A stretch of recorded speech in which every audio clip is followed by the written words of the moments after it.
Normal deep next ఇప్పుడు చాలా మటుకు అన్ని ఫ్రంట్ ఏదైనా మనం షేప్స్ పెట్టుకుంటాం, బ్యాక్ వచ్చేసి అలా ఎక్కువ శాతం రౌండ్, స్క్వేర్, 3 పాయింట్ నెక్ అలా రెగ్యులర్ 3-4 నెక్స్ మాత్రమే బ్యాక్ పెట్టుకుంటాం. 7 ఇంచెస్ నెక్ డీప్ ఉంది. 7 ఇంచెస్ పైన పెట్టిన దానికంటే మనకి కింద ఒక ½ ఇంచ్ పెంచుకోవాలి. అది రౌండా, స్క్వేరా, 3 పాయింటా ఏదైనా పెట్టుకోండి. ఇప్పుడు ఇది 3 పాయింట్ ఎగ్జాంపుల్ పెట్టాలనుకున్నాం మనం, మార్కింగ్ ఇట్లా వేసుకుంటాము, మళ్ళీ ఆ తర్వాత ఇలా. సో ఆ డిఫరెంట్ అనేది ½ ఇంచ్లో మనకి డిఫరెన్స్లో మీకు బాగా కూర్చుంటుంది, మనకు చూడడానికి కూడా బాగుంటుంది, కంఫర్ట్ కూడా ఉంటుంది. క్యాన్వాస్ ట్రై చేస్తారా మీరు? పేపర్స్ మీద ట్రై చేస్తారా?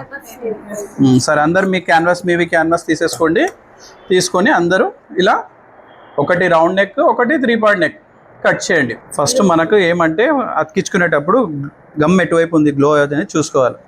ఇది షైనింగ్ ఉన్నది, మనకి గమ్ ఉన్నట్టు. సో ఎక్కువ బ్రాడ్ అతికించుకునేటప్పుడు ఖచ్చితంగా మనం దగ్గరికి కాకూడదు, దూరం కాకూడదు, కరెక్ట్గా చూసి పెట్టుకోవాలి. మార్క్ వేసుకోండి, స్ట్రైట్గా ఒక లైన్ వేసేసుకొని ఆ తర్వాత ఆ లైన్కి ఈక్వాలిటీగా ఇలా పెట్టేసుకోండి కావాలంటే ఆ తర్వాత నెక్ విడ్త్ కూడా మీరు ఎంతైతే కట్ చేశారో మార్కర్తో మార్క్ వేసుకోండి.